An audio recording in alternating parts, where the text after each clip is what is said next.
겸비하여 내게 기도하며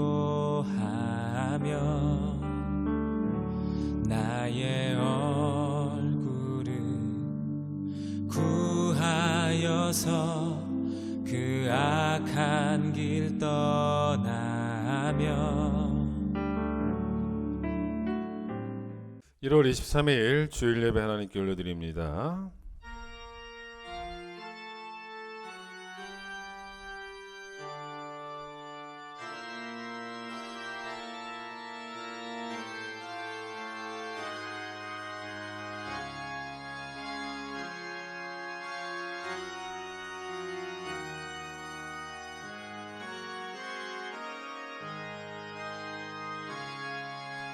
온 땅이여 여호와께 즐거운 찬송을 부를지어다. 기쁨으로 여호와를 섬기며 노래하면서 그 앞에 나아갈지어다. 감사함으로 그의 문에 들어가며 찬송함으로 그의 궁정에 들어가서 그에게 감사하며 그의 이름을 송축할지어다. 아멘.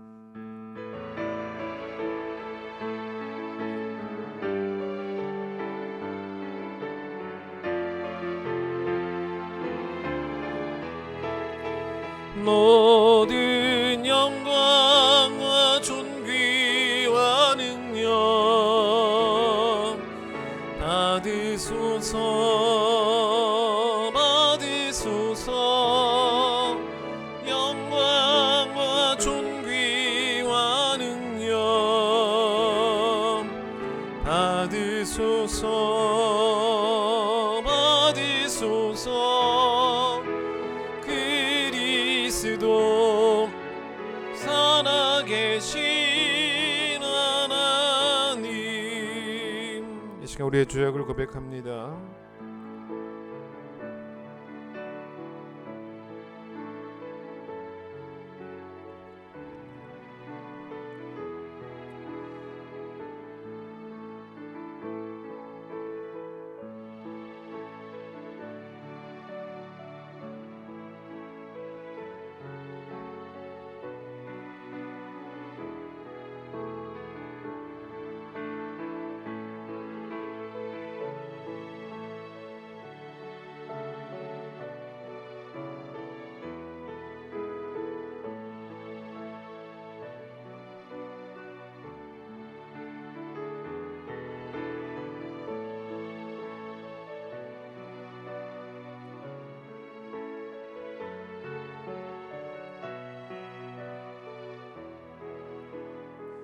여호와는 긍휼이 많으시고 은혜로우시며 노하기를 더디하시고 인자하심이 풍부하시도다.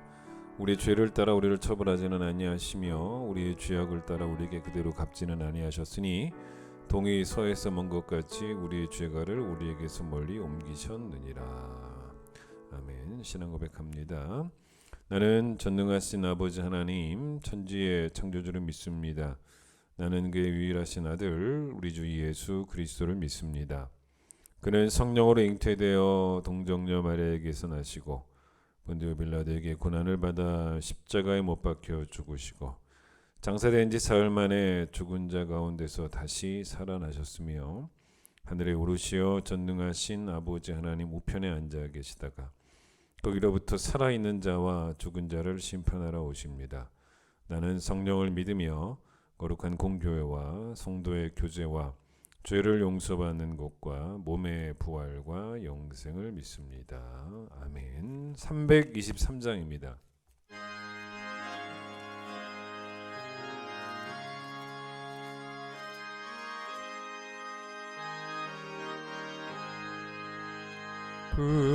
부름받아 나서니 몸 어디든지 가오리다. 괴로우나 즐거우나 주만 따라가오리니 어느 누가 막으리까. 죽음인들 막으리까. 어느 누가 막으리까. 죽음인들 막으리까.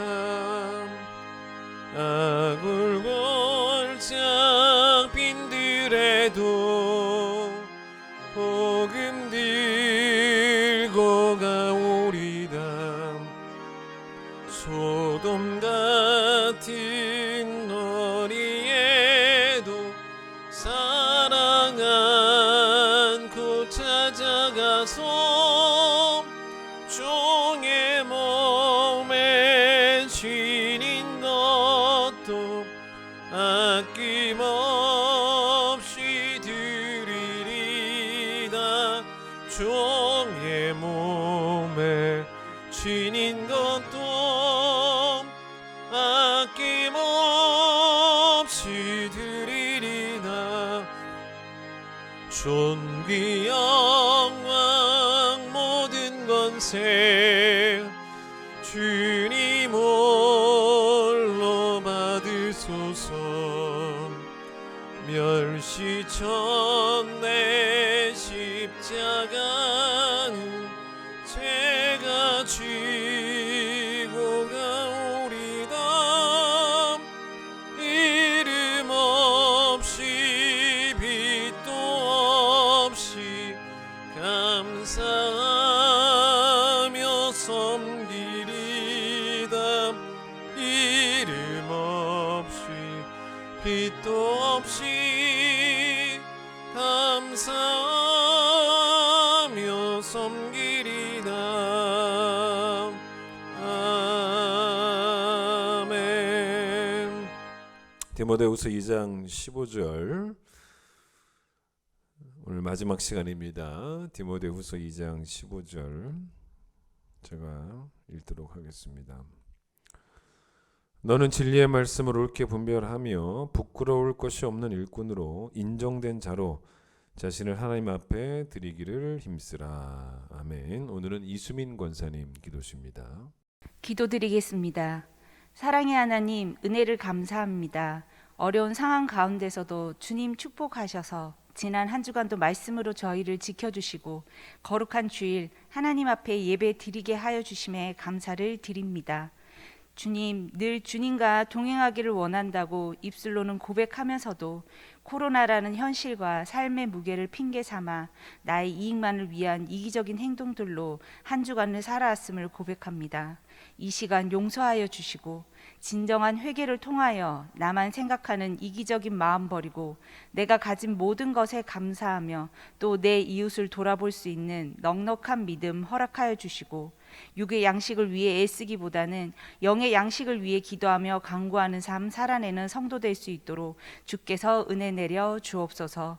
주님, 2022년도도 벌써 한 달이 지났습니다.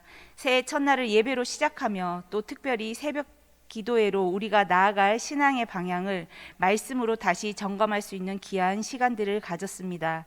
듣고 행하지 않는 믿음은 죽은 믿음이라 하신 주님 말씀처럼 우리 큰 기쁨의 모든 성도님들 2022년도 표어처럼 다시 살아계신 하나님 앞에 나아가 진리의 말씀 위에 굳건한 반석의 집을 지어 주님의 귀한 가르침을 행하는 살아있는 믿음의 일꾼들 되게 하여 주시고 어떤 고난에도 타협하지 않는 꾸준함을 이어가는 믿음의 일꾼들 되게 하옵소서. 우리 삶의 목표가 오직 주님이 되게 하시고 하나님의 일꾼, 예수님의 일꾼, 복음의 일꾼, 교회의 일꾼이라는 생각으로 우리 삶의 우선순위가 나의 나됨이 아닌 오직 복음이 될 수 있도록 성령님 늘 인도하여 주옵소서. 주님, 이 시간 선교사님들 위해 기도드립니다. 코로나로 인하여 상황과 형편이 어려우실 줄 압니다. 오직 하나님 나라를 위하여 일하고 계시는 선교사님들 주님이 함께 하셔서 주신 사명 잘 감당하실 수 있도록 영육간의 강건함 허락하여 주시고 그 가정과 사역지를 주께서 지켜 보호하여 주옵소서. 특별히 지금 이 시간 코로나로 고통받고 있는 선교사님들 계신다면 주님이 찾아가 주셔서 성령의 손길로 치유하여 주시고 그 마음 또한 따스한 손길로 위로하여 주옵소서. 주님, 이 시간 교회 학교를 위해 기도드립니다. 교육자, 교사들이 아이들을 위해 무릎으로 기도하게 하시고 나의 힘과 나의 노력이 아닌 주님께 지혜를 간구하며 사랑으로 아이들을 섬기게 하옵소서. 악한 세대에 살고 있는 아이들이지만 다니엘처럼 어떠한 상황에서도 내 삶의 주인이 주님이심을 기억하게 하셔서 굳건한 믿음으로 세상 속에서 선한 영향력을 끼치는 아이들로 자라날 수 있도록 주께서 그 마음을 성령님으로 가득 채워 주옵소서. 주님, 이 시간 환우들을 위해 기도드립니다. 육신의 아픔으로 성전에 오고 싶지만 오지 못하는 성도님들, 주님이 찾아가 주셔서 위로하여 주시고 주님의 온전한 치유의 손길을 믿으며 치료의 시간이 절망과 낙심의 시간이 아닌 하나님과 더 가까워지는 은혜의 시간 되게 하옵소서.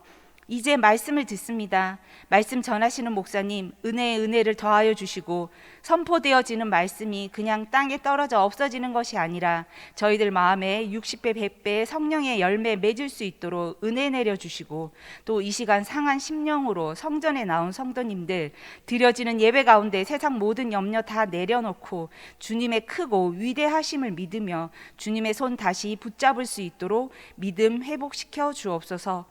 이 예배를 위해 여러 모양으로 애쓴 손길들 있습니다. 주께서 그 마음과 헌신을 기억하여 주시고 축복하여 주옵소서. 감사합니다. 사랑합니다. 십자가에서 죽기까지 우리를 사랑하신 예수님 이름으로 기도드렸습니다. 아멘.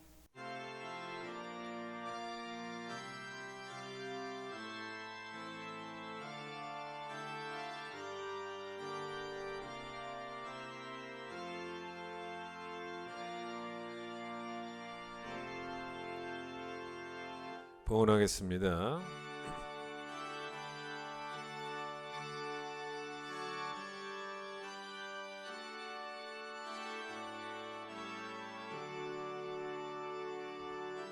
내게 있는 모든 것을 아낌없이 드리네. 사랑하고 의지하며 주만 따라 살리라. 주께 드리네. 주께 드리네. 사랑하는 그 주 앞에 모두 드리네.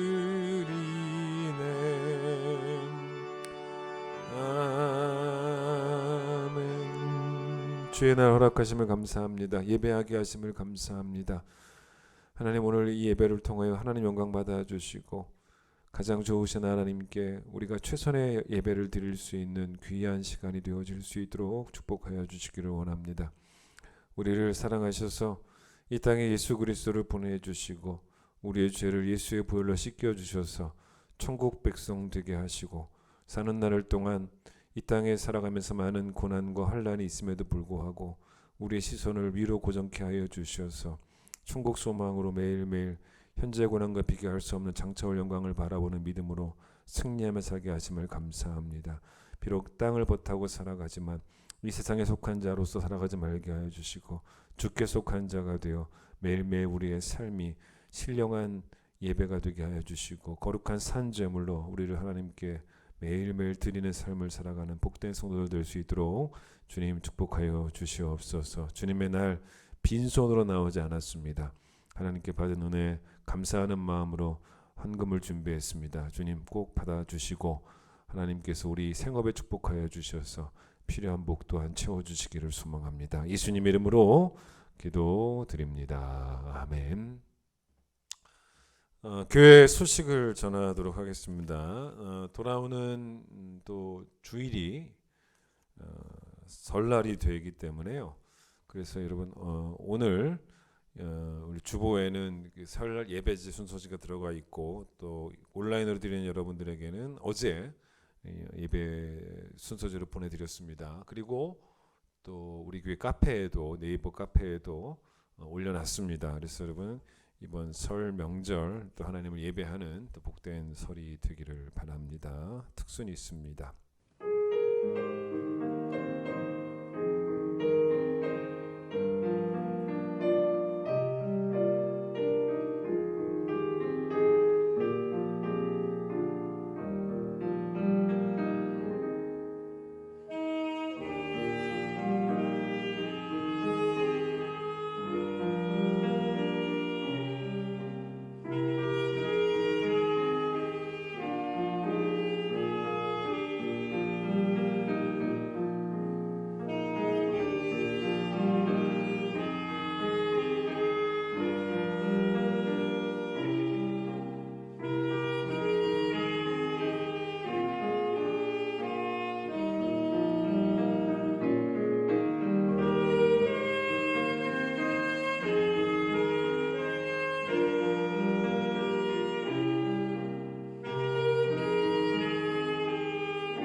우리 함께 찬양하겠습니다.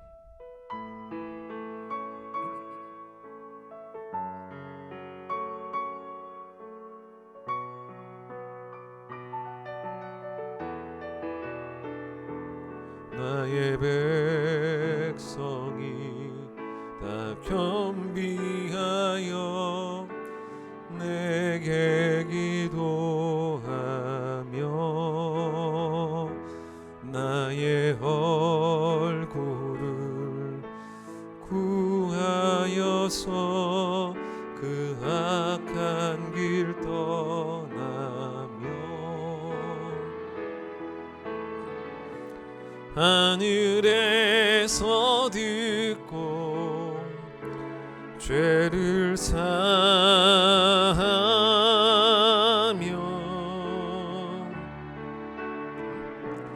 그들의 땅을 고치리라.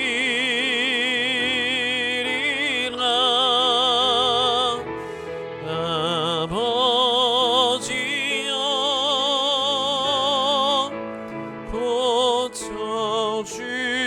고쳐주소서. 이 나라 주의 것 되게 하소서. 주 하나님 간절히 기도하오니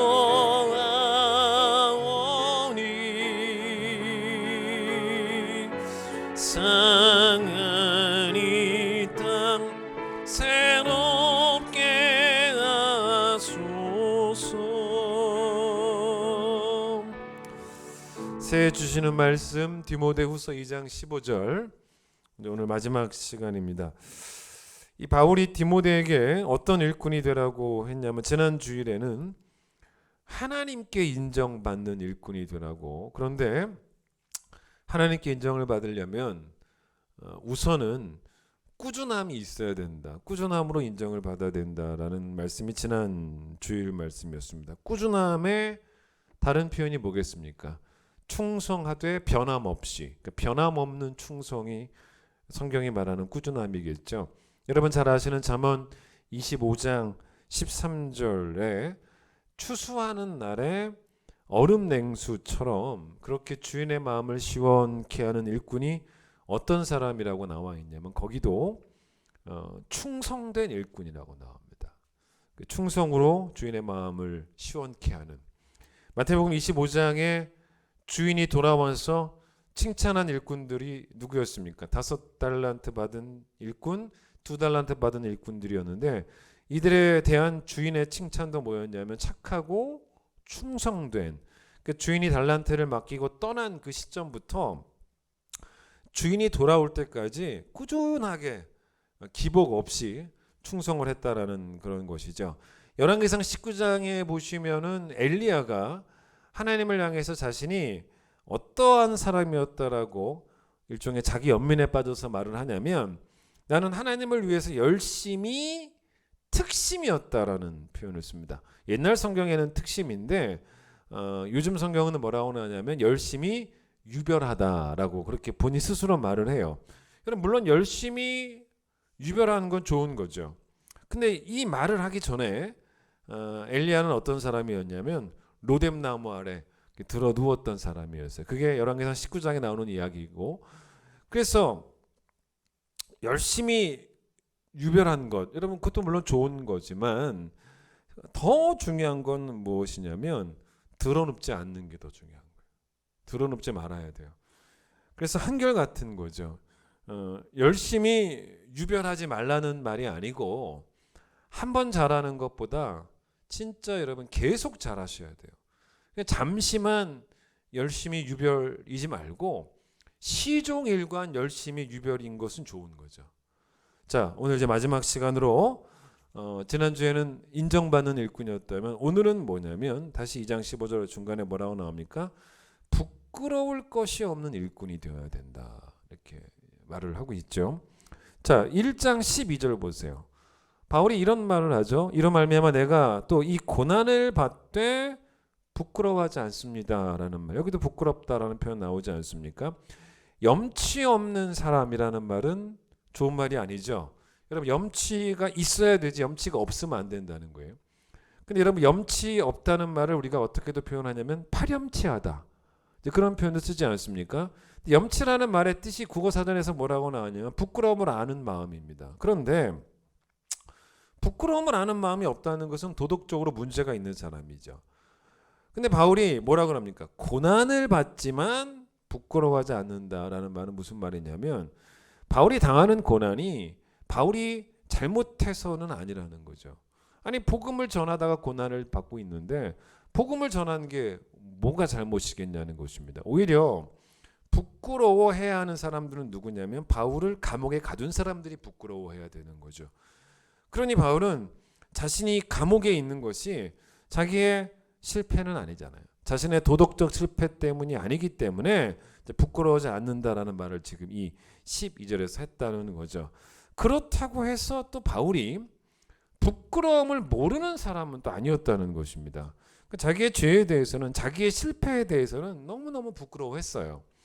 그래서 여러분 나중에 한번 찾아보시면 고린도후서 4장 2절에서 바울이 어떤 말을 하냐면 이에 숨은 부끄러움의 일을 버리고 라는 표현을 씁니다. 여러분 집에 뭐 음식물 쓰레기든 뭐 일반 쓰레기든 간에 여러분 그거를 남에게 들키지 않으려고 집 안 어디다가 계속 숨겨놓는 사람이 있습니까? 여러분 쓰레기는 숨겨놓아서 해결되는 게 아닙니다. 버려야 해결되는 것처럼 바울은 스스로에게 부끄러운 것이 발견될 때마다 부지런히 그걸 버린 사람이었어요. 그러니까 부끄러운 일을 한 번도 안 한 사람이 아니고 부끄러운 일을 할 때마다 그걸 빨리빨리 버린 사람이었다는 것입니다. 원래 여기서 이제 버리다, 부끄러운 일을 버렸다라고 할 때 버리다라는 단어가 영어 성경에는 renounce라는 단어를 쓰는데 원래 이 단어의 우선적 의미가 뭐냐면 포기하다라는 것입니다. 쓰레기를 포기하지 않는다? 이상하잖아요. 그러니까 부끄러운 일들은 포기하지 않기 위해서 붙잡는 게 아니라 포기하는 게 맞다는 거죠. 그래서 여러분 부끄러운 일들을 포기한다. 리나운스. 이것이 성경적 표현으로 하면 뭐가 되냐면 그게 바로 회개죠. 회개는 부끄러운 일들을 포기하는 겁니다. 물론 성경에 부끄럽다, 뭐 부끄럽지 않다 이런 표현을 쓸 때 어떤 의미에서의 부끄럽지 않다라는 표현도 있냐면요. 이런 표현도 있어요. 하나님이 나를 부끄럽지 않게 하실 것이다 라는 의미도 많아요.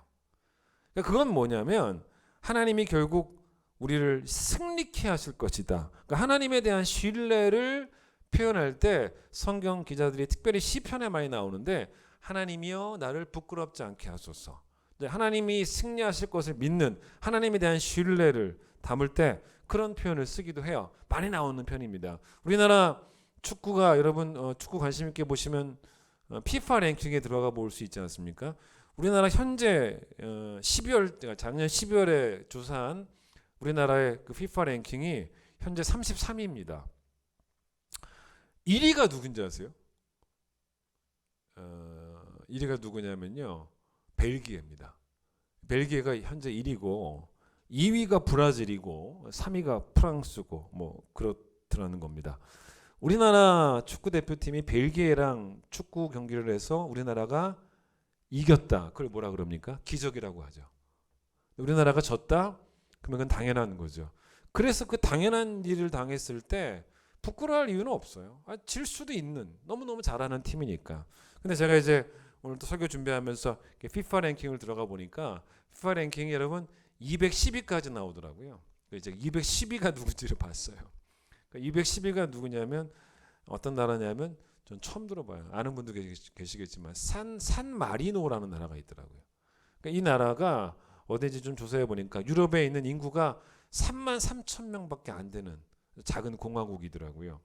자, 이 나라와 우리나라가 축구를 해서 만약에 우리나라가 진다면 그건 부끄러움이죠. 자, 이런 의미의 부끄러움이 성경에 자주 나옵니다. 들어보세요. 대표적인 것이 시편 25편 2절. 나의 하나님이여 내가 주께 의지하였사오니 나를 부끄럽지 않게 하시고 나의 원수들이 나를 이겨 개가를 부르지 못하게 하소서. 이런 이야기예요. 그러니까 다윗이 어떤 이야기를 하고 있는 것이냐면 우상 앞에서 도와달라고 매달리는 사람들은 우상이 안 도와주잖아요.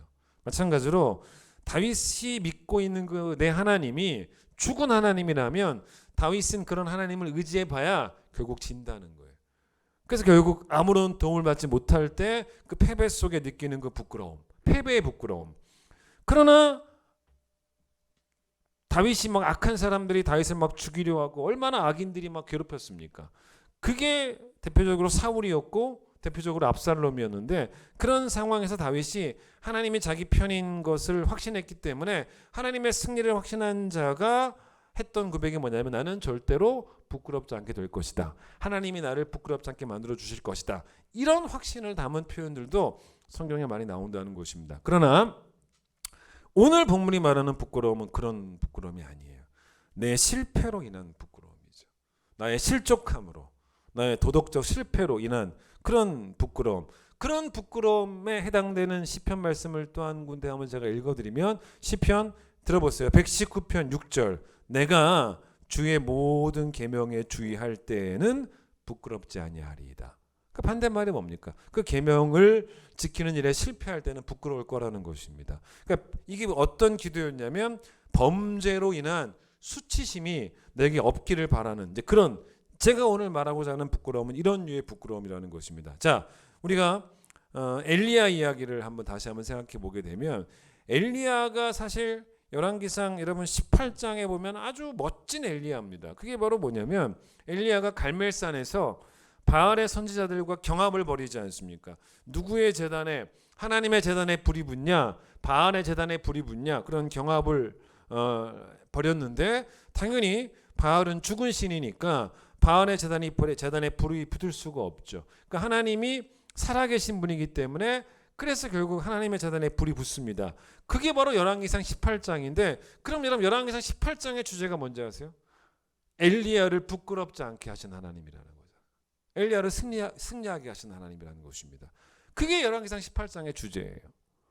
여러분 그런데 열왕기상 19장에 와서 엘리야가 로뎀나무 아래 들어누워서 하나님 나 좀 죽여주세요 라고 이러고 있다는 것입니다. 이게 바로 뭐냐면 엘리야가 부끄러운 일을 하고 있는 거예요. 그런 이야기라는 거죠. 자, 데살로니가후서 3장 나중에 한번 읽어보시면요, 바울이 교회에서 계속 문제를 일으키는 사람, 불순종하는 사람, 계속 그런 사람들이 있었어요. 그래서 아무리 바울이 편지를 써도 들은 척만 척도 안 하고 순종하지 않은 그런 자들이 있었습니다. 여러분 이런 사람들을 향하여 바울이 편지에 뭐라고 말하냐면 성도들에게 여러분 이 사람을 이렇게 말해요. 이 사람들을요 딱 지목해서 사귀지도 마세요라고 말해요. 좀 바울답지 않죠? 이게 뭐예요? 목회자가 뭘 요구하는 거예요? 그 사람 왕따시키세요. 이상하잖아요. 여러분 제가 이 교회에서 여러분에게 여러분 어떤 성도 그분 좀 왕따 좀 시키세요라고 몰래 여러분에게 얘기한다면 물론 이제 데살로니가 후서는 공개적인 편지니까 뭐 몰래 이야기하든 공개적으로 이야기하든 저 사람 왕따 시키세요. 그럼 좀 이상하지 않습니까? 근데 바울이 그렇게 했다는 것입니다. 근데 왜 바울이 이렇게까지 말을 할 수밖에 없었냐면 이 사람을 향해서 이런 불순종하는 사람들을 향해서 바울 나름대로 극약 처방을 한 겁니다. 이 사람들의 문제가 뭐였냐면 진짜 이들의 위기가 뭐였냐면 이 사람들이 부끄러움을 모르는 사람들이었다는 것입니다. 그래서 바울이 그들이 부끄러움을 느끼도록 사귀지 말라는 그래서 그들이 부끄러움을 느끼면 결국 그 부끄러움이 그들의 영혼을 살리는 길이 될 수 있을 거라는 부끄러워야지 살아난다는 거죠. 그래서 여러분 그 암 환자의 문제가 뭐냐면 암 환자의 문제는 아픈지 모른다는 거잖아요. 암이 초기부터 증상이 있으면요, 뭐 암 1기부터 병원에 가서 치료를 받으면 쉽게 고치는 병이 암 아니겠습니까? 요즘 의학이로는 뭐 쉽게 고치지 않습니까? 근데 아프지 않고 모르고 있다가 나중에 암인 줄 발견하고 아플 때 그때는 너무 늦은 경우가 많지 않습니까? 그래서 바울이 그런 영혼들을 향해서 뭐라고 말하냐면 증오하는 마음으로 사귀지도 말라는 것이 아니라 긍휼히 여기는 마음으로 사귀지도 말라라고 말을 한 거예요. 그래서 여러분 잠깐만 보죠. 데살로니가 후서 3장을 보세요. 바로 앞에 있으니까 3장 나오잖아요. 14절 바로 앞에 있죠. 디모데전서 앞에 누가 이 편지에 한 우리말을 순종하지 아니하면 그 사람을 지목해서 아예 뭐 하지 말아라, 사귀지 말라라고 한 이유가 뭡니까? 그러하여금 뭘 느끼도록 하기 위해서, 부끄러움을 느끼도록 하기 위해서. 그러니까 좋은 의도였다는 것입니다. 자, 오늘 본문 보세요. 자, 우리가 오늘 본문 15절을 읽었는데 그렇게 읽고 나서 뒤를 읽어보니 바울의 이야기가 일관성이 있더라는 거예요. 그래서 뒤를 뭘 봐야 되냐면 20절과 21절과 23절을 22절을 20절부터 22절을 같이 봐야 된다는 거죠. 이 얘기가 나오니까, 그러니까 부끄러움이 없는 일꾼이 되라라는 말이 나오니까 이게 나올 수밖에 없었다는 거예요. 제가 한번 읽어볼게요. 큰 집에는 20절 금그릇과 은그릇뿐 아니라 나무그릇과 질그릇도 있어 귀하게 쓰는 것도 있고 천하게 쓰는 것도 있는데, 그러면 누구든지 이런 것에서 자기를 뭐하면 깨끗하게 하면 귀히 쓰는 그릇이 되어 거룩하고 주인의 쓰심에 합당하며 모든 선한 일에 준비하면 되리라. 또한 너는 청년의 정욕을 피하고 주를 깨끗한 마음으로 부르는 자들과 함께 의와 믿음과 사랑과 화평을 따르라. 뭐 유명한 말씀입니다. 여기 뭐라고 나오냐면, 자, 생각해 보세요. 부끄럽지 않은 일꾼과 동의어가 바로 여기 나오는 거예요. 그게 바로 뭡니까? 깨끗한 일꾼인 거죠. 깨끗한 일꾼. 그죠? 그래서 우리는 지난주는 하나님께 꾸준함으로 인정받아야 된다면 오늘은 뭐로? 깨끗함으로 인정받아야 된다가 이제 오늘 마지막 설교입니다. 그게 바로 그릇의 비유죠. 그릇이 제대로 쓰임 받으려면 그릇의 재질과는 딱히 상관이 없다는 거죠. 금이냐 은이냐 나무냐 질그릇이냐 그게 아니고 21절 귀히 쓰는 그릇 되려면 주인이 우리를 귀하게 사용하시려면 깨끗한 그릇, 부끄러울 것이 없는 그릇이 되어야 된다라고. 여러분, 우리나라에도 뭐 몇 년 전에 뭐 그런 이야기 참 많았죠. 그 수저 계급론 뭐 들어보셨을 겁니다. 원래 이게 왜 나온 거냐면 영어에 born with a silver spoon in one's mouth라는 표현이 있습니다. 그러니까 born 태어나는 건데 with a silver spoon 은색 그러니까 은 수저를 가지고 태어난다는 거예요. in one's mouth 자기 입에. 이런 영어 표현이 있습니다. 그러니까 여러분 그 부유한 환경에서 태어나는 것을 은수저를 입에 물고 태어난다라고 말하지 않습니까? 예전에 그 뭐 유럽이나 이런 지역에 부의 상징이 은이었단 말입니다. 그러니까 은그릇에 음식을 담아서 은수저로 먹이는 거죠, 아이를. 그 집은 잘 사는 집인 거예요. 그런 이야기인 거죠. 여러분, 그래서 우리나라에도 이게 이제 어떻게 나온 거예요? 금수저, 그다음 뭐예요? 은수저, 그다음 뭐예요? 금은 동이잖아요. 뭐 동수저, 그다음 뭐예요? 흑수저. 이게 다 더 세부적이더만요. 제가 다 조사해 올려다가 말았는데 흑수저, 심지어는 뭐도 있는지 아세요? 그 밑에 똥수저, 뭐 이런 것도 있다는 것입니다. 그러니까 이게 이런 거잖아요. 부가 대물림되는, 또 가난도 대물림되는 뭐 그런 상황들을 말하는 거죠. 뭐 아무리 애써도 뭐 가난을 극복할 수 없는 뭐 이런, 처음부터 가난했고 처음부터 부자였고 뭐 그런 이야기 아니겠습니까? 이게 결국 이제 사람의 스펙이 되어버리는 그런 시대가 되는 거죠. 제가 이렇게 설교 준비하다가 이 부분에 대해서 인터넷을 좀 뒤져보니까 별별 이야기가 다 있더만요. 이런 이야기가. 금수저 위에 제일 꼭대기에 뭐가 있냐면 여러분 다이아몬드 수저도 있더만요. 되게 표가 있어요. 자기가 어느 계급에 들어가는지. 근데 다이아몬드 수저는 제가 보기에는 우리 교회는 한 명도 없을 거예요. 모르죠도 있을 줄. 자산이 100억 이상이 돼야 된다 하더라고요. 그 다음에 연수입이 20억 이상인 분. 우리 교회에는 그런 분이 없는 것 같아요. 예. 근데 그런 기준도 있더라고요. 또 이런 너무 웃겼던 게 자기가 어디 들어가나 이렇게 따져볼 때 집에 에어컨이 있냐 없냐. 근데 이거로 끝나는 게 아니고 에어컨이 있어도 자주 트냐 안 트냐 이런 걸 다 따져가지고 어느 계급에 들어가는지.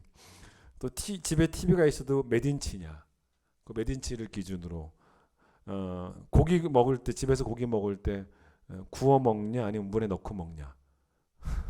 구워 먹는 집이 잘 사는 집인 거죠. 물에 넣고 먹는 집은 뭐 그렇다는 것이고. 또 이런 것도 있더만요. 부모님이 매년 종합 검진을 하냐 안 하냐, 뭐 이런 거 하는 집안은 부자고 하지 않은 집안은 뭐 별별 얘기가 다 있더라는 거죠. 근데 이건 이제 세상의 가치고 우리가 세상 사람들 앞에 서는 게 아니고 올해 표처럼 하나님 앞에 서는 사람들이기 때문에 하나님 보시기에 좋은 것을 가지고 있으면 되잖아요. 그게 그 스펙이에요. 하나님 보시기에 좋은 것. 여러분 그게 성경이 말하는 가치죠. 그러니까 성경이 말하는 스펙은 능력이 아니에요. 성경이 말하는 스펙은 뭐냐면 성결이에요. 성결. 그 성결을 능력이라고 말하는 게 성경의 가치입니다. 목회자에게도 사실은 스펙이라는 게 있습니다. 여러분 목회자가 이력서를 쓰게 되면요, 그 이력서에 얼마든지 자기의 스펙을 쓸 수가 있어요. 근데 거기에 자기가 얼마나 성결한지는 못 쓰잖아요. 여러분 목회자의 이력서에도 들어가는 게 뭔지 아십니까? 학력이에요. 목회자 이력서에도 들어가는 게 경력입니다. 그러니 이전 교회에서 무슨 사고를 쳤는지 뒷조사하지 않으면 모르는 거죠. 이력서에다가 자기가 내가 이전 교회에서 이런 도덕적인 실패를 했습니다. 누가 쓰겠습니까? 안 쓸 거란 말입니다. 여러분 그렇기 때문에 여러분 이 목회자가 이력서를 써도 그 스펙이 화려한 이런 목회자 있지 않습니까? 그런데 여러분 이게 화려한 목회자, 화려한 스펙을 갖고 있는 뭐 금그릇이라고 말할 수 있긴 하겠죠. 여러분 그러나 이 스펙이 화려한 것도 물론 금그릇이지만 목회자로 굳이 표현한다면 특별히 여러분 목회자 세계에서 금그릇이 있어요. 그게 뭔지 아십니까? 그게 바로 뭐냐면 부모님이 목회자인 거예요. 그러니까 부모님이 목회자면 이거는 일종의 목회자에게도 화려한 스펙이 돼버립니다. 이게 일종의 금수저가 되는 것입니다. 여러분 그러나 목회자가 아무리 스펙이 화려해도 목회자에게 도덕적으로 치명적인 약점이 있으면 성도들도 범하지 않은 그런 죄를 범하는 그런 치명적인 약점이 있으면 목회를 못하는 거예요. 그러니까 여러분 부족한 스펙이 약점이 아니에요. 도덕적 약점이 사실은 약점이 그게 성경의 가치예요. 성경의 가치는 도덕적 약점을 약점으로 보는 거예요. 스펙의 약점이 아니라는 것입니다. 자, 예수님 12제자 가운데 가룟 유다라고 있죠. 근데 사람들이 좀 잘 몰라요. 예수님 팔아버린 그 가룟 유다를 제가 지금 발음을 어떻게 한 것 같아요? 가롯이라고 했어요? 가료시라고 했습니까? 물어봅시다. 가롯이에요? 1번 롯이에요? 2번 료시에요? 제가 뭐로 했어요? 1번으로 한 것 같죠? 그죠? 여러분 1번으로 알아요? 자, 1번으로 알아요? 늘 죄송한 마음이 있습니다. 총중이 여기 셋밖에 없으니까 맨날 물어보는데 어쨌든 그러면 가롯 1번, 가lut 2번 몇 번이에요? 몇 번을 알고 계세요? 1번을 알고 계시죠? 찾아보세요. 성경 좀 제발. 2번이에요. 가롯입니다. 가lut 유다라고 나옵니다. 근데 여러분 이 가룻이라는 말이 뭐냐면 지역입니다. 그러니까 가룟인, 가룟 지방, 가룟 사람, 가룟인이라고 나와요. 가룟이라고 하는 지역에서 태어난 가룟 출신 유다라는 것입니다. 근데 이 가룟이 구약 성경의 여호수아에 나오는 그리옷과 같은 지역일 것이다라고 학자들이 추정을 해요. 근데 여러분 원래 이 유다라는 이름은 유대인들 사이에 되게 흔한 이름입니다. 뜻도 되게 좋아요. 하나님을 찬양한다. 그게 유다입니다. 유다 지파 할 때 그 유다도 다 그런 뜻입니다. 그런데 여러분 예수님의 12제자들 가운데 어떤 제자가 있냐면 성경에 정보는 많이 없죠. 다데오라는 사람이 있어요. 근데 여러분 이 다데오의 또 다른 이름이 다데오가 또 어떻게도 불리냐면 다데오도 이름이 유다예요. 유다. 여러분 그러니까 예수님의 12제자들 가운데 유다라는 이름을 가진 사람이 둘이었던 거죠. 그래서 다데오였던 유다 말고 다른 유다, 예수님을 판 유다, 이 유다를 성경에서 기록할 때는 출신 지역 이름을 가지고 쓴 거예요. 그래서 뭐라 그러냐면 가룟 유다라고 한 거예요. 그런데 이게 이제 어떤 거라고 생각하면 되냐면 여러분 저는 고향이 평택입니다. 저는 평택에서 태어나기만 했어요. 뭐 딱히 의미는 없어요. 저한테는. 근데 이제 만약에 제가 어떤 공동체에 들어가 있는데 그 공동체에 석환이라는 이름이 둘이 있다면 저를 뭐라고 부르면 되겠다는 거예요. 평택석환. 뭐 그런 식인 거죠. 평택석환. 또 다른 석환은 그냥 석환. 나는 평택 속한 그런 식입니다. 찾아보죠. 요한복음 14장에 보면 나와요. 요한복음 14장 22절 보세요. 요한복음 14장 22절 거기 뭐라고 나옵니까? 가룟인 유다가 아닌 다른 유다. 그렇죠? 가룟인 유다가 아닌 다른 유다가 예수님에게 어찌하여 자기를 우리에게는 나타내시고 세상에는 아니하려 하시나이까. 그러니까 다데오예요. 다데오. 다데오가 이런 질문을 했다는 것입니다. 자, 그런데 이 가룟이라는 지역이 어디에 있었냐면 유대 남부 지방에 있습니다. 예수님 당시 이스라엘 지도를 아셔야 돼요. 가운데가 사마리아, 아래쪽이 유다 지역, 위쪽이 갈릴리입니다. 근데 여러분 갈릴리는 촌동네입니다. 시골이에요. 근데 여러분 대부분의 제자들은 어디 출신이냐면 갈릴리 출신입니다. 대부분의 제자들은. 그런데 유다는 가룟 유다는 이 아랫지역, 그러니까 유대 지역에 있는 그 가룟이라는 지역 출신이었단 말입니다. 그러니까 쉽게 말하면 여러분 가룟 유다는 서울 사람이고 그죠? 대부분의 제자들은 시골 사람들이었다는 겁니다. 그럼 지금 우리나라에서 서울 사람이라는 게 뭐 대단한 능력을 상징하고 대단한 스펙을 상징하고 꼭 그렇지는 않죠. 여러분 너무 서울 사람도 선망하지 마세요. 촌스럽게 그러지 마세요, 진짜. 예? 근데 여러분 이 시대는 아니에요. 이 시대는 여러분 이 유대 지역의 출신이었다는 것 자체가 꽤 큰 스펙인 시대입니다. 게다가 여러분 이 가룟 유다가 제자 공동체에서 맡았던 직책이 하나 있었죠. 그게 뭡니까? 회계 담당입니다. 여러분 회계 담당, 돈 계산 전 못하겠어요. 머리가 나빠요. 그러니까 돈 계산에 능하다는 것은 그래도 꽤 머리가 좋았다는 것입니다. 여러분 그 스펙으로 뭐 했냐면 예수님을 팔았어요. 그래서 예수님이 뭐라고 이 사람에게 말했냐면 너는 차라리 태어나지 않았으면 좋았을 뻔한 사람이었다라고 말씀하실 정도였다는 것입니다. 여러분 잘 보세요. 스펙이 능력이 아니라니까요. 성결이 능력입니다. 하나님의 위대한 역사가 일어난 것은 사도행전입니다. 그 사도행전의 모든 제자들의 그 활약상은 근거가 뭐였냐면 성결이었어요. 성결로 승부했던. 여러분 그게 바로 스펙이었다는 거예요. 진짜 스펙은 성결이었다는 것입니다. 그럼 디모데 후서 우리가 보는 2장에서는 그릇이라는 표현으로 나왔지만 로마서 6장에서는 뭐라 그러냐면 의의 무기 또 불의의 무기라는 표현 쓰지 않습니까? 하나님이 우리를 무기로 사용하시냐? 그러면 이거는 이제 좋은 거죠. 아니면 마귀가 우리를 무기로 사용하는가? 이거의 문제는 뭐냐면 우리가 깨끗하냐 그렇지 않냐에 따라 결정이 되고 우리가 깨끗하면 하나님이 우리를 붙잡으시는 거죠. 무기로 사용하시려고. 의의 무기로. 우리가 더러우면 마귀가 우리를 사로잡아서 불의의 무기로 쓴다는 그런 이야기입니다. 여러분 다시 디모데 후서 2장을 보세요. 그래서 바울이 여기서 우리가 오해하지 않도록 중요한 하나를 더 이야기합니다. 디모데 후서 2장을 보시면은 우리가 오늘 15절을 봤지만 또 20절부터 23절 22절까지를 읽었죠. 근데 19절을 좀 볼 필요가 있어요. 19절 보세요. 그러나 하나님의 견고한 터는 섰으니 인침이 있어 일렀으되 주께서 자기 백성을 아신다 하며 또 주의 이름을 부르는 자마다 불의에서 떠날지어다 하였느니라. 이 말씀을 잘 보십시오. 이게 무슨 말씀이냐면 여기 제일 앞에 나와 있는 하나님의 견고한 터, 교회를 의미하는 것 같아요. 이 교회가 든든히 섰는데 여러분 그 견고한 터에 여러분 두 개의 말씀이 새겨져 있다는 거예요. 인침이 있어라는 말은 말씀이 새겨져 있다는 겁니다. 터에. 어떤 말씀이 새겨져 있냐? 첫 번째 말씀이 바로 뭐냐면 민수기 16장 5절을 갖고 온 거예요. 뭐라고 나옵니까? 첫 번째 말씀 뭡니까? 여러분 주께서 자기 백성을 뭐한다? 아신다라는 말씀이 교회에 새겨져 있다는 거예요.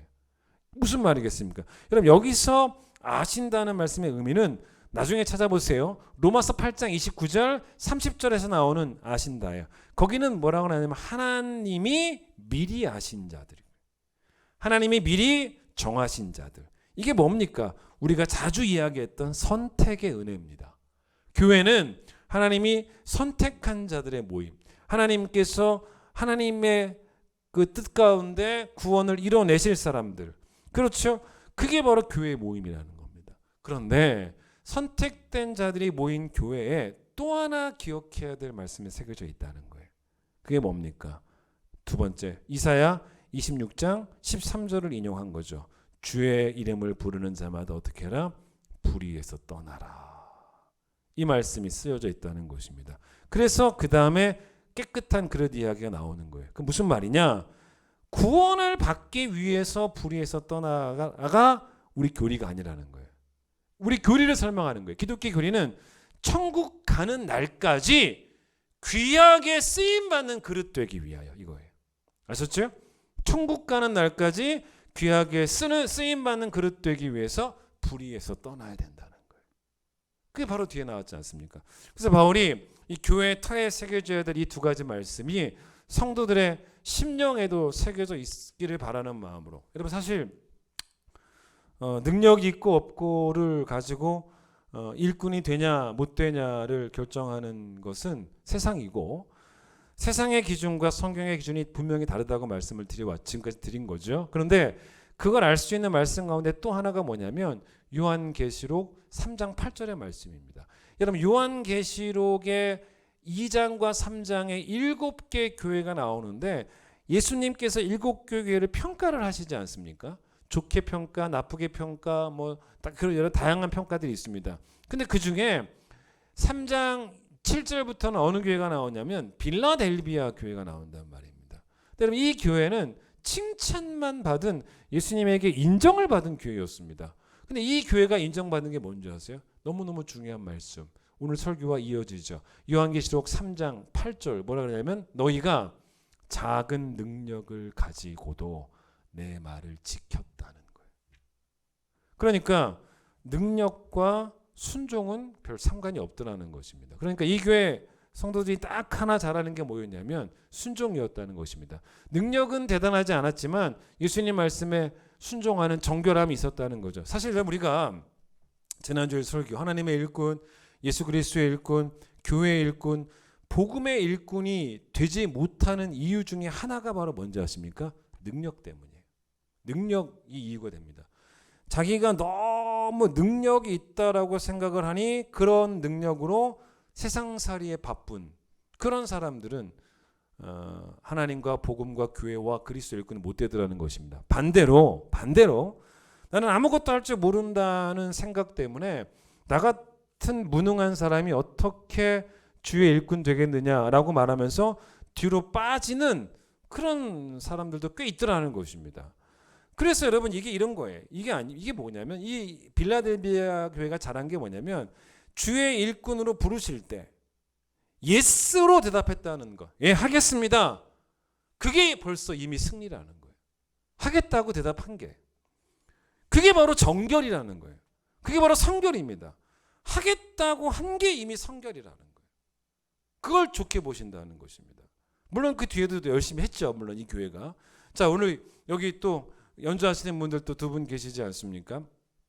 이분들이 우리 큰기쁨교회에서 앞으로도 계속 귀하게 쓰임받기 위해서 지금보다 훨씬 더 세련된 연주를 해야 되는, 왜냐하면 이분들보다 더 잘하는 분들 얼마든지 교회도 들어올 수 있지 않습니까? 그래서 안 밀리려고 연습하는 게 중요할까요? 중요도 해요. 예. 물론 그게 필요 없다는 말은 아닙니다.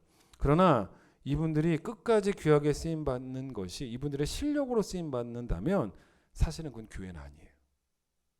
이분들이 끝까지 쓰임받기 위해서 정말로 잘해야 되는 게 뭐냐면, 연습보다 훨씬 중요한 게 바로 뭐냐면 회개입니다. 회개.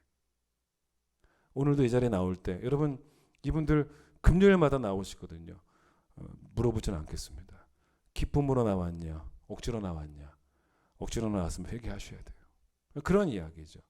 그러니까 실력이 없어서 못할 걸 염려하시면 안 되고, 깨끗하지 못해서 못할 걸 염려하는 게 맞다는 거예요. 그게 교회 일이에요. 주의 일이 원래 그런 겁니다. 제가 여러분 설교를 잘하기 위해서 설교 학원이 있었으면 좋겠습니다. 근데 그런 학원 없거든요. 제가 설교를 잘하기 위해서 선배 목사님 찾아가서 설교하는 법을 코칭 받는 것, 아니 그거 뭐 나쁘지 않죠. 여러분 제가 뭐 별로 세미나 같은 곳을 거의 안 가지 않습니까? 근데 세미나 가는 게 뭐 나쁜 건 아닐 거예요. 세미나 가서도 배워오고 설교 기술도 배워오고 뭐 그런 게 뭐가 나쁘겠습니까만은 저는 목사가 한 교회에서 목회를 잘하고 또 설교자로서 바로 서기 위해서 가장 중요한 조건 중에 하나가 뭐냐면 가르쳐야 될 그 말씀으로 자기 자신을 먼저 골방에서 가르치는. 저는 그게 제일 중요하다고 보거든요. 여러분 성경이 우리에게 작은 일에 충성하라고 가르칩니다. 근데 여러분 왜 작은 일에 충성하지 못하는지 그 이유를 가만히 생각해 보시면요. 내 속사람이 깨끗하지 않아서예요. 나 같은 사람에게 이런 작은 일을 하라고 하면 되겠는가라는 생각 때문에 나의 이 교회 안에서의 어떤 뭐 공로와 뭐 지위와 수준에 맞는 그런 일을 달라고 나는 크니 교회에 사는 일도 큰 일을 달라라고 말하는 것, 이것도 속사람이 깨끗하지 않은 사람인 거죠. 반대로 안 하겠다는 것도 결국은 또 문제가 되는, 그것도 문제가 있는 거죠. 못 하겠다, 안 하겠다, 이것도 문제가 되는 거죠. 그러니까 교회는 이래요. 제가 목회를 해보니까 10년 동안 목회해 보니까 일을 하지 않겠다는 사람들도 많아요. 그런데 교회가 또 어떤 사람들도 많이 있냐면 큰 일만 하겠다는 사람들도 꽤 있어요. 그러니까 교회는 여러분 안 하겠다고 빼는 사람만 있는 곳이 절대로 교회 아닙니다. 여러분 그런 거 같죠? 아니더라고요. 안 하겠다고 빼는 사람만 있는 게 아니고 섭섭해하는 사람들도 무지 많아요. 목회해 보니까 솔직히 그래요. 그러니까 일하기 싫어서 도망가는 사람만 있는 게 아니고 섭섭해서요. 자기를 인정해줄 다른 교회를 찾아 나서는 그런 야심 있는 사람들도 있더라는 것입니다. 여러분 속사람이 깨끗하면 반드시 작은 일에서부터 충성할 수밖에 없어요. 그래서 여러분 오스왈드 챔버스, 여러분 지난번에 받은 책 있지 않습니까? 주님은 나의 최고봉. 그분이 어떤 이야기를 했었냐면요, 한 번의 영광스러운 순교보다 작은 섬김을 지속하는 게 훨씬 더 어렵다 그랬어요. 제가 너무 멋진 말 아니겠습니까? 그러니까 우리가 정말 못하는 게 지난주와 이번 주 설교를 같이 이어보면 작은 일을 꾸준히 섬기는 것, 이거 못한다는 거예요. 왜냐하면 우리 속사람이 깨끗하지 않으니까 못하는 거예요. 여러분 시편 78편을 보고 말씀을 좀 정리해 볼까 합니다. 시편 78편을 잠깐 봐보세요. 그 시편 78편 맨 마지막 절에 보면요, 누구 이야기가 나오냐면 다윗 이야기가 나옵니다. 다윗이 어떤 사람이었는가를 70절과 71절에서 한번 보자는 거죠. 여러분 다윗에 대한 이야기를 볼까요? 뭐라고 말합니까? 시편 78편 70절 71절을 제가 읽어보겠습니다. 또 그의 종 다윗을 택하셨는데 어디에서? 양의 우리에서 취하셨다. 전 양을 지키는 중에서 그를 이끌어내셨다는 것입니다. 그래서 그의 백성인, 즉 하나님의 백성인 야곱이 곧 이스라엘이죠. 그의 소유인 야곱, 그의 백성인 이스라엘을 하나님께서 다윗으로 하여금 기르게 하셨다는 것입니다. 저는 이 말씀 이렇게 읽어볼 때마다 세상적인 관점으로 접근을 한다면 하나님이 다윗을 어디서 택하는 게 맞을까요? 어디서 택하시는 게 옳으냐면 골리앗을 이기고 이스라엘을 구한 그 정말 근사한 그 승리 현장 있지 않습니까? 그 엄청난 거인을 이겼지 않습니까? 그 승리 현장에서 그를 택하셨다라고 말해야 될 것 같은데 오히려 성경은 하나님이 다윗을 어디서 택하셨냐면 양의 우리에서, 그것도 양을 지키는 중에서 그를 이끌어내셨다라고 그렇게 말하고 있다는 거죠. 그리고 다시 한번 보세요. 그렇게 일단은 70절에서 말하고 난 다음에 71절에서 말하는 그 양을 이제 누구의 양이라고 말하냐면 이게 뭡니까? 그의 백성, 하나님의 백성인 이스라엘을 기르게 하셨다는 거예요. 여러분 되게 멋진 말씀입니다. 이게 무슨 이야기냐면 여러분 잘 보세요. 큰 일에만 충성하던 사람이 작은 일에 충성하려면 잘 못할 수 있어요. 자, 1000명 앞에서 가르치던 사람이요 10명 앞에서 가르치려면 왜 못 가르치는지 아십니까? 너무 시시해요. 못 가르칩니다.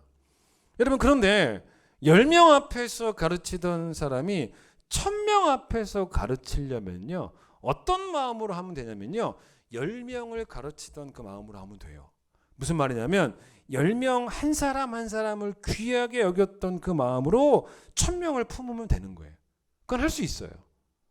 여러분 다윗에게 아버지 집에서 양을 돌보는 일은 뭐였습니까? 시시한 일이 아니었다는 거죠. 왜냐하면 그 양은 자기 양이 아니에요. 누구 양이냐면 아버지 양입니다. 아버지가 자기에게 맡긴 양이에요. 그러니까 다윗은 시시한 게 아니에요. 아버지가 맡겼으니까 자기는 최선을 다해야 되는 것입니다. 그래서 그 마음을 양을 기를 때부터 알고 있었던 그 다윗이 그 마음 그대로 왕의 역할도 감당했다는 거죠. 그러니까 이제는 백성들을 기를 때, 백성들을 기르잖아요. 기른다는 표현 썼지 않습니까? 백성들을 기를 때도 그 백성을 자기 백성이 아닌 하나님의 백성, 하나님께서 맡기신 백성이라는 마음을 가지고 최선을 다해서 길렀다는 것이죠. 여러분 다윗이 어떤 사람이냐? 작은 일과 큰 일 모두를 감당할 수 있었던 사람이었다는 것입니다. 왜냐하면 그의 마음이 깨끗했기 때문에.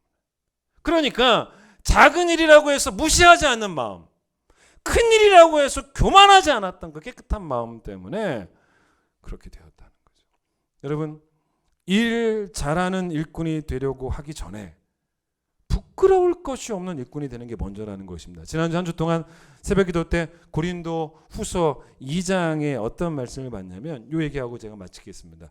그리스도의 향기가 되라라는 이 그리스도의 향기라는 말이 어떤 말이었냐면 그리스도를 알리는 냄새가 되라. 우리가 어디 가든지 간에 우리를 통해서 그리스도가 알려져야 된다. 그걸 향기라고 표현을 했습니다. 근데 제가 지난 한 주 동안 계속 이 말씀을 설교하면서 향기라는 단어가 너무 적합한 표현이다라는 생각을 해봤습니다. 여러분 음식점 가보시면 어떻습니까? 음식점에 가게 되면 그 음식점 앞에 그 음식을 그 미리 이렇게 모형으로 만들어서 보여주는 진열하는 그런 음식점 있지 않습니까? 근데 그거 아주 정교하게 만들어 놨지 않습니까? 근데 멀리서 봤을 때 진짜 음식 같잖아요. 근데 여러분 그거 가서 한번 가까이 가서 봐보세요. 가까이 가서 보시면 어떻게 되는지 아십니까? 그래도 모르겠더라는 겁니다. 그럼 가까운 데 가서 봐도요. 진짜 정교하게 만든 거는요. 이거 진짜 같아요. 가까이서 봐도 진짜 음식 같습니다. 근데 여러분 그게 그러면 이제 봐서는 몰라요. 그러니까 봐서는 모르면 이제 어떻게 하면 됩니까? 진짜인지 아닌지는 어떻게 하면 알 수 있어요? 물론 먹어봐도 알긴 하겠지만 먹혀지면 진짜고 먹혀지지 않으면 가짜겠지만 근데 여러분 사실 꼭 먹어보지 않아도 그게 진짜인지 아닌지 아는 비결이 하나 있죠. 그게 바로 뭡니까? 냄새예요. 냄새를 맡아보는 거예요. 냄새가 있고 없고 음식 냄새가 나면 진짜고 아니면 가짜죠. 아무리 음식처럼 보여도 그 안에 텅 비어있으면 냄새가 안 나죠. 그럼 가짜죠. 그게 향기의 의미입니다. 여러분 우리가 세상에서 어떤 목적으로 어떤 사살한 목적을 가지고 어떤 이기적인 목적을 가지고 경건하게 보이는 척할 수도 있고 그리스도처럼 보일 수 있을지는 몰라도 여러분 그리스도를 알리는 향기가 되려면 내 속사람이 정말 그리스도처럼 돼야 되는 거예요. 사과처럼 보일 수 있을지는 모르겠지만 그 안에 사과가 없으면 모형 사과일 뿐인 것처럼 하나님은 속사람이 그리스도를 닮아서 깨끗한 사람, 향기 나는 사람을 어떤 일꾼으로까지 사용하시겠다고 말씀하신 거냐면 선교의 통로로 그리스도를 알리는 통로로까지 사용하시겠다라는 그 말씀의 의미가 그리스도의 향기의 의미라는 것입니다. 여러분 꼭 깨끗한 일꾼 여러분 모두가 되시기를 바라고요. 부끄러움을 아는 일꾼 첫 번째, 두 번째 그래서 부끄러움을 버리는 일꾼, 그래서 세 번째 하나님 앞에서 부끄러울 것이 없는 일꾼 여러분 모두가 꼭 되시기를 그것이 여러분 2022년 되시기를 그 일에 do your best 할 수 있는 여러분 모두가 되시기를 간절히 축원드리겠습니다. 찬양하겠습니다.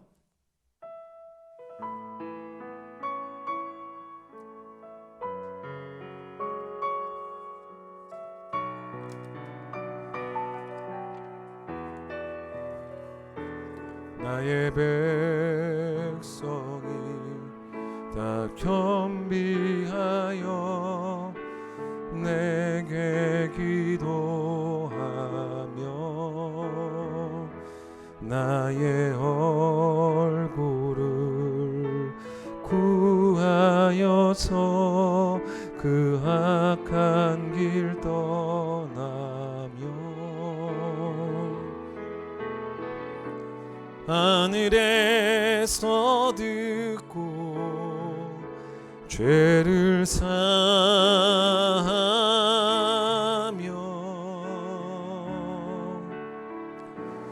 그들의 땅을 고치리라.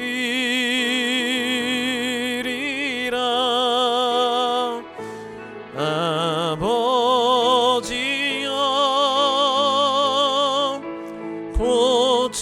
고쳐주소서. 이 나라 주의 것 되게 하소서. 주 하나님 간절히 기도하오니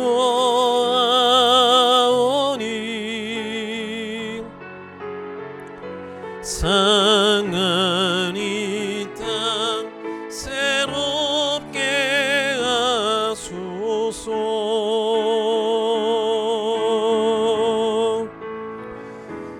무릎 꿇고 다 겸비하여 주께 기도하리.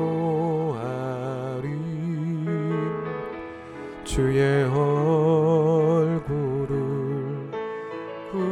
구하여서 그 악한 길 떠나리.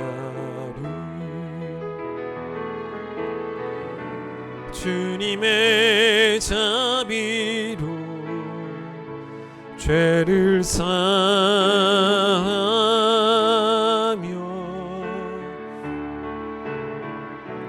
주님의 자비로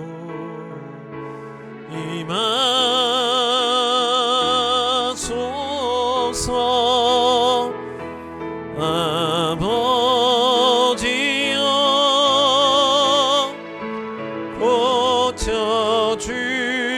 고쳐주소서.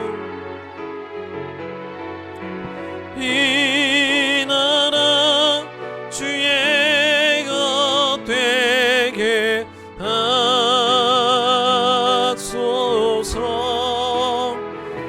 주 하나님 간절히 기도하오니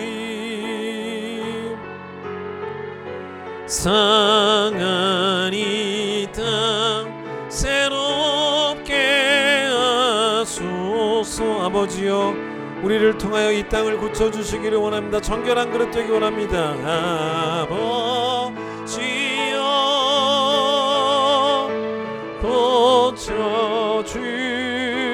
고쳐주소서. 이 나라 주의 것 되게 하소서. 주 하나님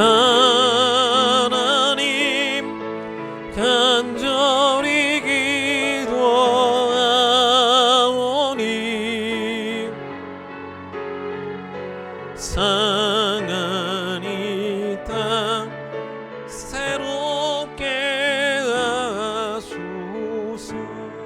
하나님, 우리가 그리스도처럼 보이는 척 할 수는 있을지 모르겠지만 우리가 정말로 속사람이 그리스도를 닮은 그 깨끗함이 없다면 우리에게는 그리스도를 알리는 향기가 나올 수는 없는 것입니다. 하나님, 이 상한 땅을 고쳐주시기를 원합니다. 그 일 가운데 주의 거룩한 백성들을 사용하시기를 간절히 소망합니다. 하나님, 우리가 하나님 앞에서 부끄러움을 아는 성도들 되게 하여 주시고 그리고 부끄러움을 버리는 성도들 되게 하여 주시고 그래서 부끄러울 것이 없는 일꾼으로 주 앞에 쓰임받게 되기를, 정결한 그릇으로 주께 쓰임받기를, 의의 무기로 주의 손에서 사용되어지기를 간절히 소망합니다. 오늘 주신 말씀을 기억하며 우리의 성공이 성결임을, 능력이 성결임을 알게 하여 주셔서 주 앞에 늘 성결한 삶의 제사로 하나님께 영광 돌리는 귀한 우리 성도들 되어질 수 있도록 하나님 축복하여 주시옵소서.